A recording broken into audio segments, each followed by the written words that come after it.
Good morning, everybody. Today we're going to focus on Lead4ward. It's a great resource for helping write lesson plans and making sure that you know and everything is taught that is supposed to be taught. So if you go to lead4ward.com, you'll see this page right here. You can also download an app on your phone, Lead4ward. If you just search for that, it's great. You can carry it with you anytime. But once you get to the home page, we go to resources. There's several resources in here. Today we're going to focus mainly on one thing called the snapshot. If you'll look over to the left-hand side, you'll see snapshots, and it lists all the way down from kindergarten through high school. So since we're at the high school here, we're going to just pick a subject in high school. Let's go to math.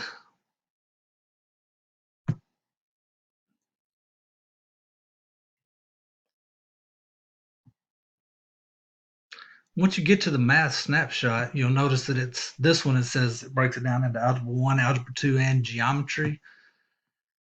So we'll pick algebra 1 since algebra 1 is an end of course exam. And we'll go through and I'll show you a few things on this. All right, they're broken down into three. If you'll notice, they're all color coded here. We have blue, we have gray, later you'll see green, and you'll see yellow.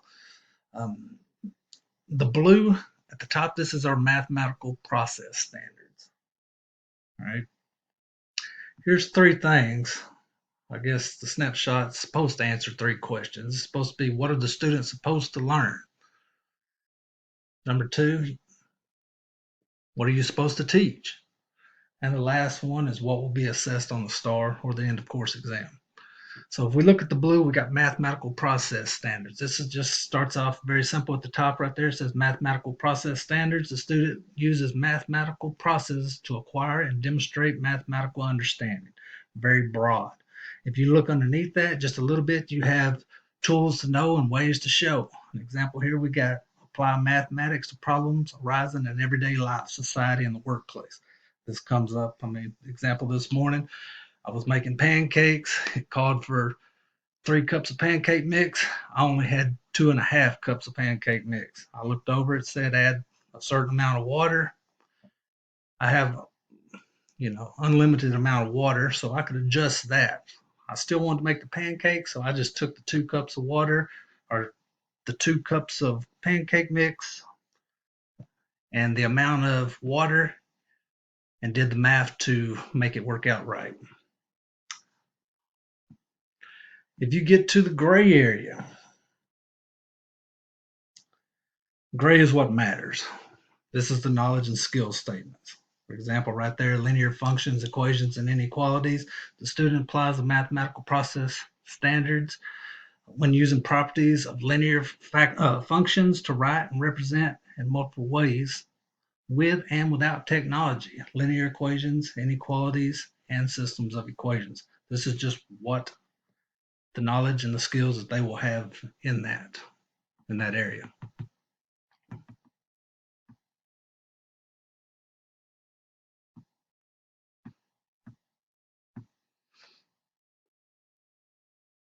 All right.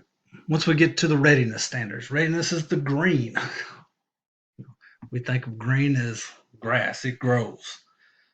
This is the main area right here. If we look at one thing, we have factors, factor if possible trinomials with real factors in the form ax squared plus bx plus c, including perfect square trinomials of degree 2. That just means something to the second power. If you look to the right on the supporting standards, this is areas that you should have probably been, or that you would have been exposed to in earlier grades, earlier courses. Adding and subtracting, that's things that you do every day. Fractions, you'll see other areas, negative numbers. It's not something that you just teach constantly at the algebra 1 level or the algebra 2 level. It's something they may have learned in 5th grade, 3rd grade, anywhere in junior high coming up, but it's just reinforcing it, which helps out the other. What we have noticed while we've been going through and assessing our scores is that a lot of times where we're missing areas is just it's probably more to the supporting standards. We focus on the readiness, where it's, if you look at how it's laid out on the test, any given test is 65 to 70% readiness standards, where just the other one is, 30 to 35% is supporting standards. If we focus a little bit more attention on tying it back into prior courses, it should raise our scores significantly. I kind of think of it in the fact of, like football. If you go to a varsity football practice, they don't start out running their plays at the beginning of practice. They do, the basics that they learn: blocking, tackling, running routes, catching passes, just the basic fundamentals of the game. They do it every game. It doesn't matter if it's a varsity football or if it's a NFL game. If you go watch them, they're doing the same thing. Go watch a basketball practice. They don't just go out there and run plays. They practice dribbling, passing, and shooting every single day. And that's what we need to be doing here in implementing our supporting standards. The other day I was watching the band. The band doesn't just go out there and start, playing their main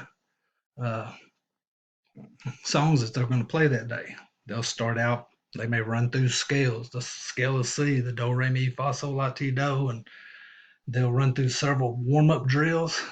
This is no different than in any way than any of that. Okay.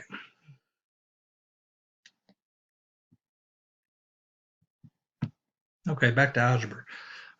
If you look at a lot of the questions on the test, they may say a system of two equations. They may have the students solve it by a process of substitution. That may not be a readiness standard right now, but it was a supporting standard right now. So that is why it's important to always go back. In math, there's several ways to solve the same problem.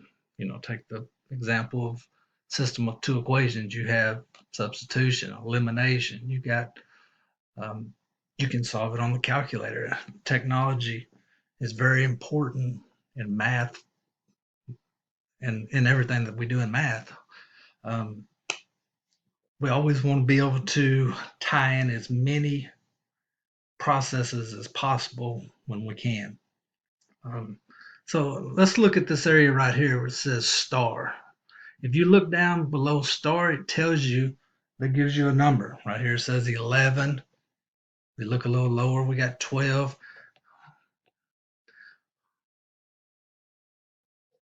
All this is this telling you how many questions were on the previous test in that standard right there. If you look down, here's the next one. We have 14. And we have 11, and the last one is 6. There's a total of 54 questions in this area from the last test. There was 5 that are griddable, so 32, 35 questions from the readiness standard, 19 to 22 questions from the supporting standards. That tells you how important this is and why we do not need to overlook our supporting standards. We're going to start implementing the supporting standards into our lesson plans. I'm going to scroll down here because the next one is Algebra 2, just to show you it's the same setup every course is.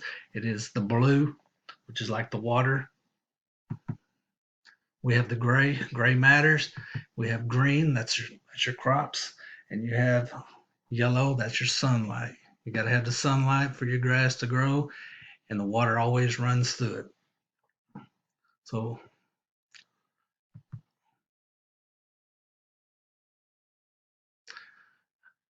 that's it for today. If anybody has any questions, you can stay with me during the break, and I'll see if I can help you out in any way possible.